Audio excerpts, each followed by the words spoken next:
In our first story, the Bekwai Municipal Assembly has set up a task force to monitor development in senior high schools in the implementation of the free SHS policy as pertains to the area. And the measure is expected to track down persons whose actions or inactions impede government's flagship initiative.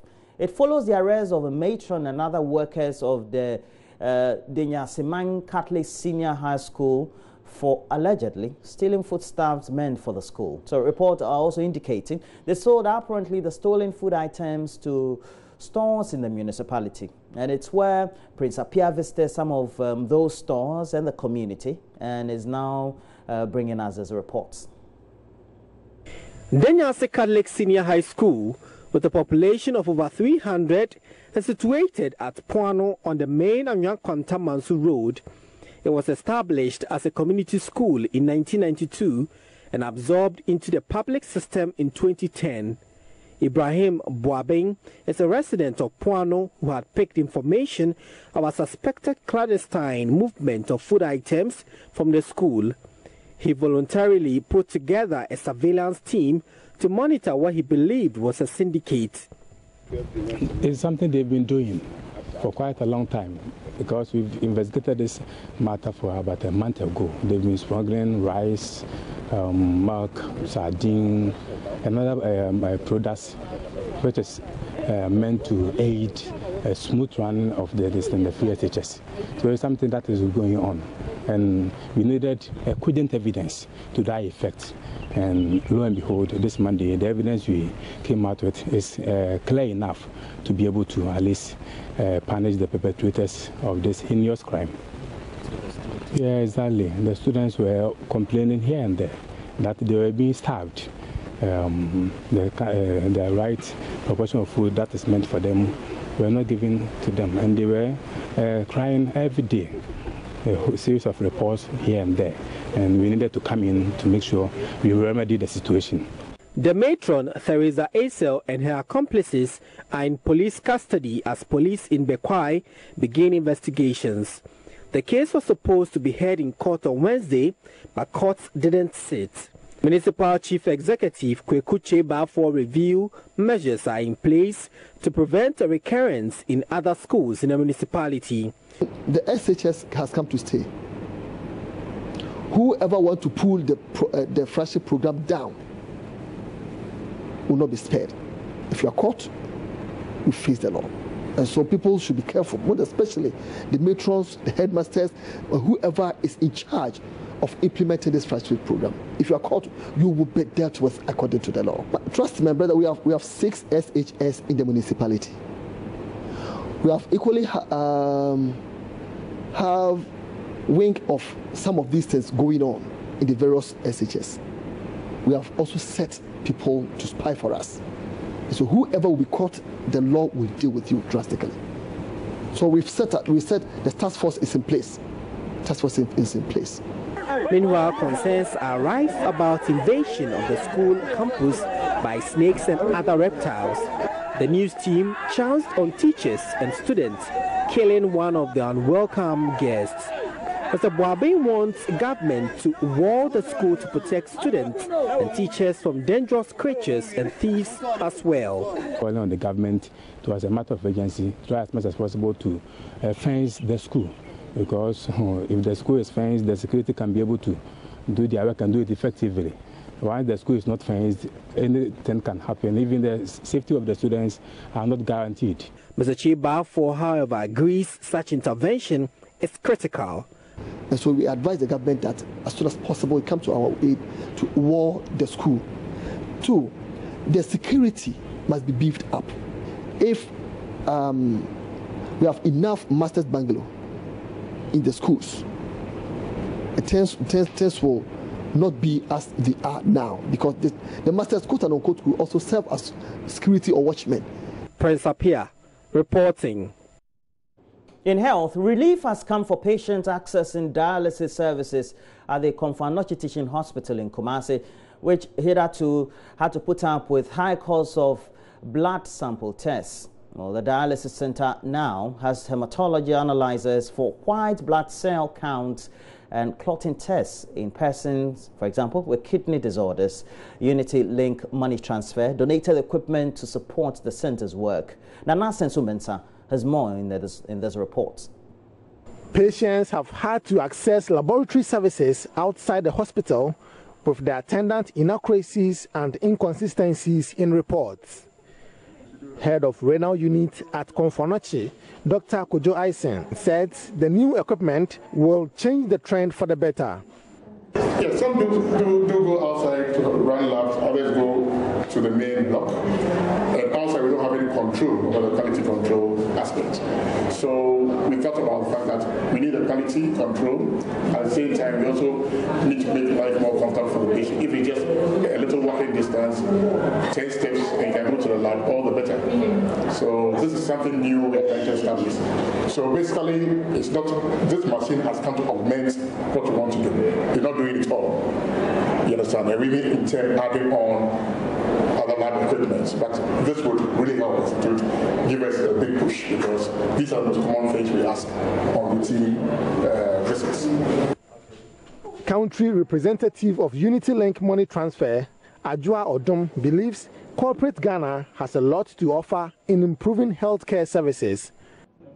Very definitely, because when we talk about the health sector, it's something we cannot run away from. The hospitals in this nation, not only Konfonochi Teaching Hospital, they are in need. So I will plead with the private sectors, the philanthropists, people who have the nation at heart, to visit the hospital, get to know the needs of the hospital, and let's save lives. Together we can build a better Ghana. Nana Sensu Mensah reporting for JoyNews. The Upper West Regional Chairman of the Social Accountability Monitoring Committee, Alhaji Alhassan Yakubu, has called for the prosecution of persons found to have stigmatized others living with HIV/AIDS. Stigmatization has been identified as a major challenge against the fight of HIV/AIDS. Well, he stated, some persons living with the disease are stigmatized to the extent people hardly bought their wares, even if they were being retailed. Alhaji Al-Hassan made the statement at the social mobilization and advocacy meeting held in Wa. It's where Rafiq Salam reports from. The social mobilization and advocacy meeting of the Ghana AIDS Commission was organized to disseminate information and mobilize collective effort from stakeholders to overcome HIV prevalence rate in the Upper West region. The meeting was attended by major stakeholders, including chiefs, herbalists, and the media. The meeting identified several challenges in the fight against the deadly HIV/AIDS disease. Chief among them penciled is stigmatization. Draman Yakubu is the technical coordinator of the Social Accountability Monitoring Committee. He noted that people are reluctant to test for HIV/AIDS because they don't want people to know their status.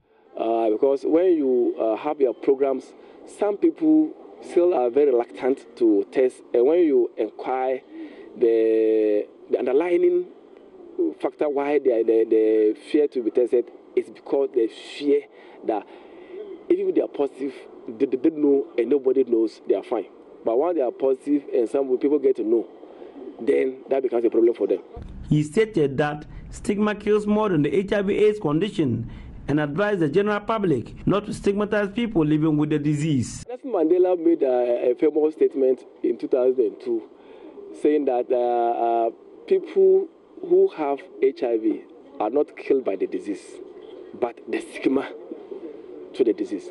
Stigma is, and I agree with him. You know, because of stigma, people are refusing to go for treatment. And you know, if you are sick, you don't go for treatment, what happens?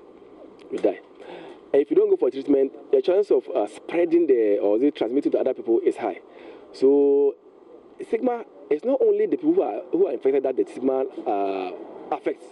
Even those of us who are not infected are affected by stigma. Because if people have stigma, they refuse to go for treatment. People are afraid to go to do testing. When they don't test, they don't even know that they are positive or not.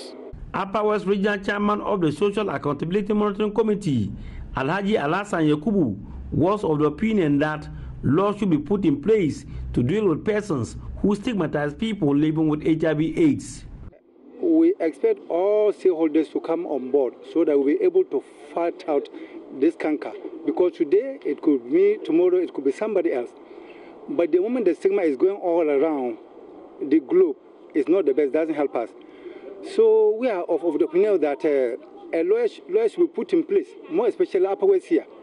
When people bring out reported cases on stigma especially, yes, we try to take the people to the lawyer to look at what the case is all about before we can go into the nitty-gritties of what we can do. But in the upper west here, we decided to soften it for a moment so that education can go down well with the people because they don't know at times what they are doing and the consequence of that. Besides that, people are losing a lot of jobs, more especially in entrepreneurship. Because if you are somebody who assists some people to sell wache, the moment they get to know of your status is, certainly you are laid off. Reporting for JoyNews, Rafik Salam. Wow. In other news, the atomic gas explosion that left in its wake a lot of deaths, destruction and permanent scars on its victims. And we know that one of them is a 31-year-old Abraham Tete, whose back is covered with an infected sore, with another on his leg secreting offensive pus or odor. Well, we also know that the senior high school dropout, who is also unable to sleep on his back, says he discharged himself from the 37 military hospital where he was sent to following the incident in October, just because the health workers stopped attending to him. Maxwell Agbagba caught up with a man who says he's now counting on the benevolence of the public to support him get better medical care. So I just wanted to observe.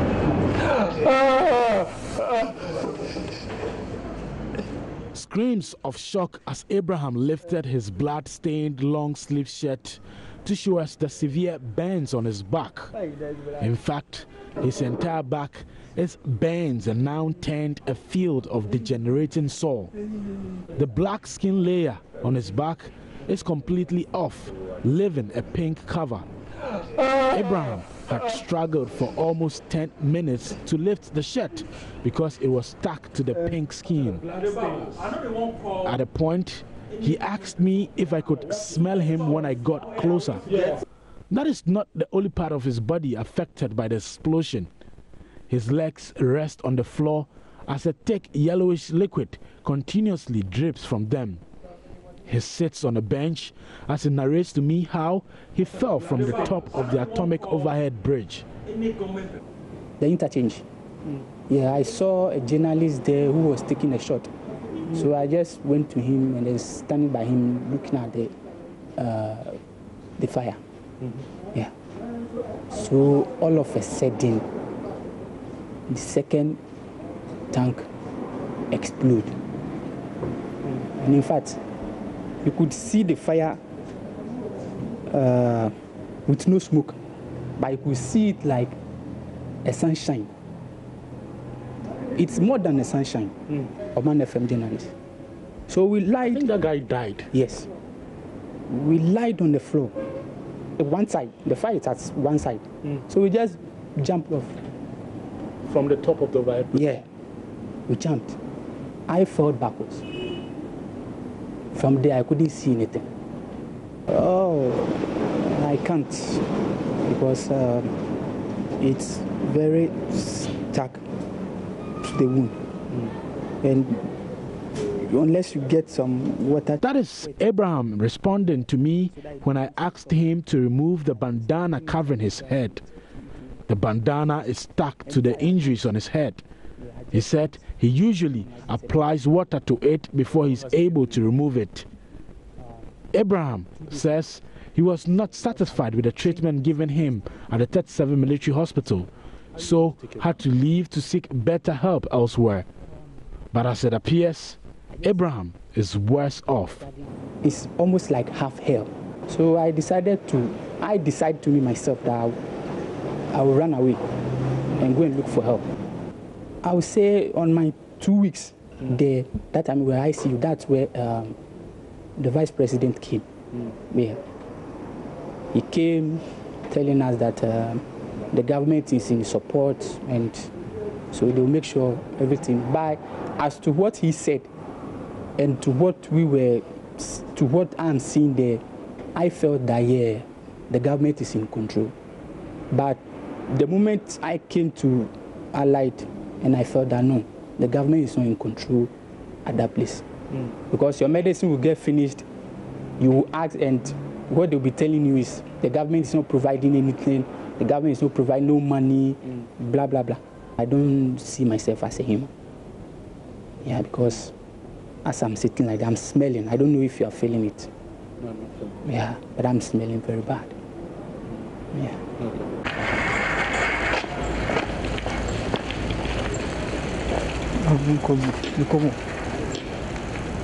After the explosion at the atomic junction, Tete and his friends were evacuated from that area where they previously lived. Well, after he left the 37 Military Hospital a week ago, this is where he stays now, in this uncompleted structure owned by the State Housing Company Limited. He sleeps on the first floor here because he cannot get access to his home any longer. I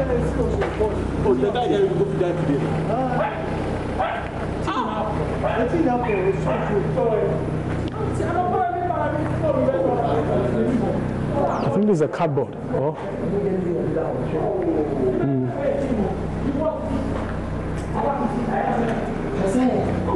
I'm currently on the first floor where 32-year-old Tete now sleeps. These are the cardboards that he usually lays his head on the hard concrete floor. You can still see the bread here, and then some a mosquito coil also, and then another cardboard, and then a soap that he talked to me about earlier that he uses to take his shower. The life of the 31-year-old is now on the brink. He is not and may never be the same after this experience, he says. Maxwell Agbagba, JoyNews.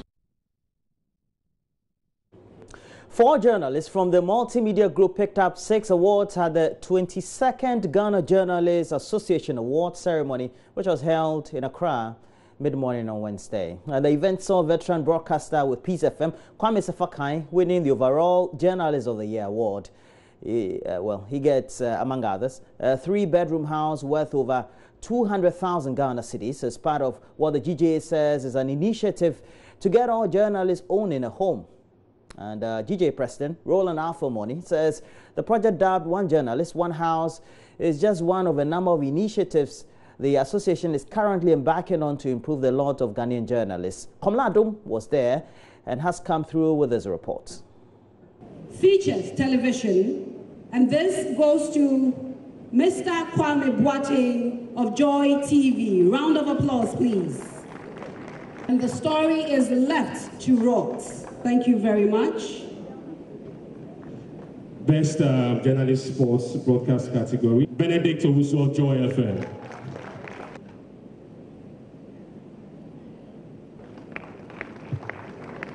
Another year, another set of awards for the JoyNews team. At the 22nd edition of the Ghana Journalists Association Awards, which was held at the banquet hall of the State House on Wednesday, the multimedia group won big, and JoyNews' Seth Kwame Boateng's Left to Rot won the best TV feature, while Latif Idris's Herbs from God feature was adjudged the best report for anti-narcotics, and also he was also recognized for his efforts in championing the fight against galamsey.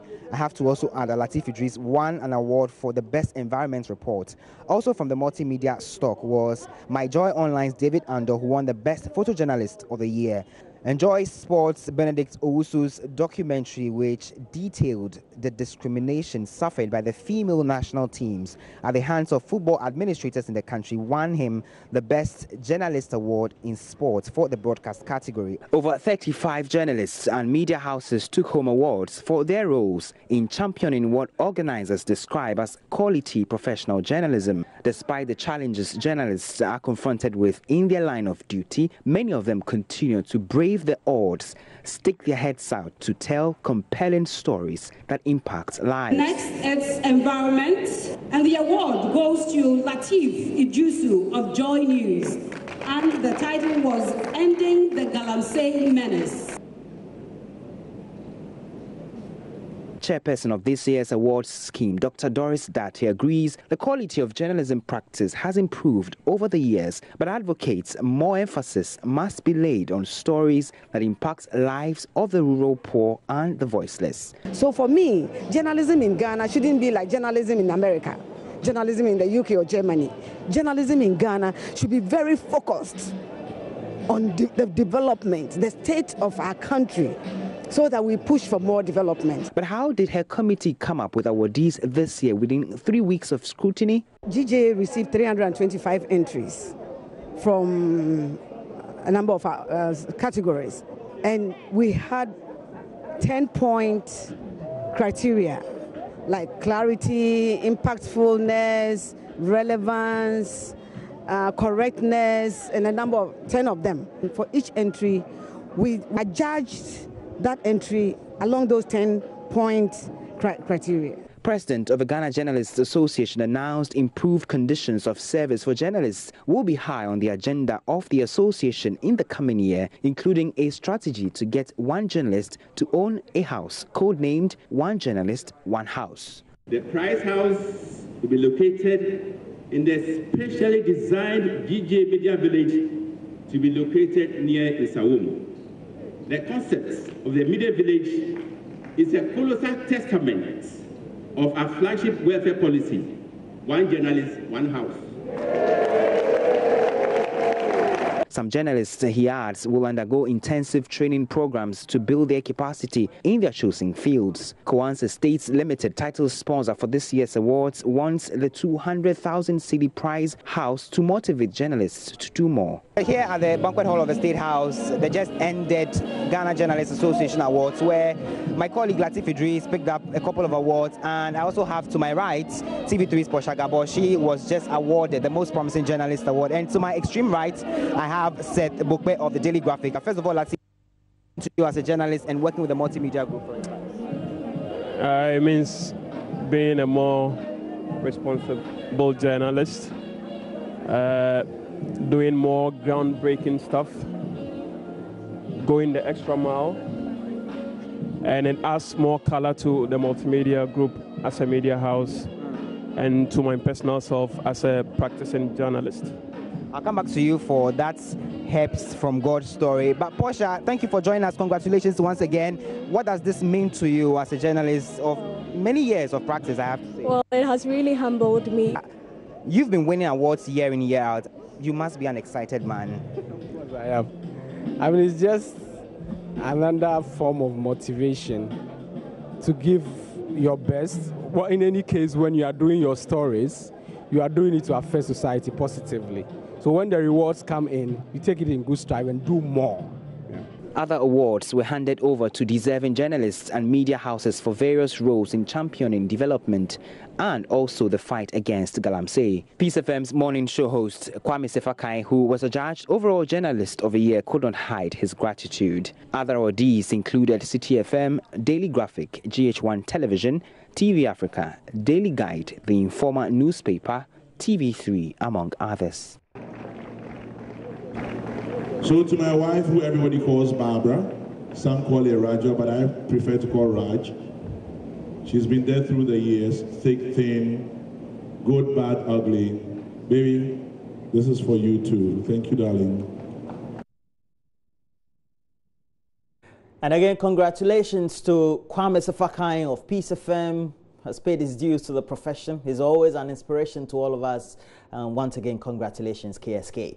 But for all those who won here at Multimedia, we again say congratulations to you, and we know that you will always be working hard, but always the right things will come at the right time. But let's move on, because that'll be it for the latest news headlines we have. We have to bring you a lot more news, and just in case you don't know, you can get interactive on Facebook, JoyNews on TV, or through our Twitter handle at JoyNews on TV, and we're always live on YouTube through the channel Major Online TV. Data is cheap in Ghana. Make sure that you just log on to YouTube, go type in Major Online TV and watch us live. It's always important for us. Give us a lot more of your comments too. But we have to do review of the newspapers, do review of the various online portals. They're all up next. We hope that you enjoy this. We'll be right back.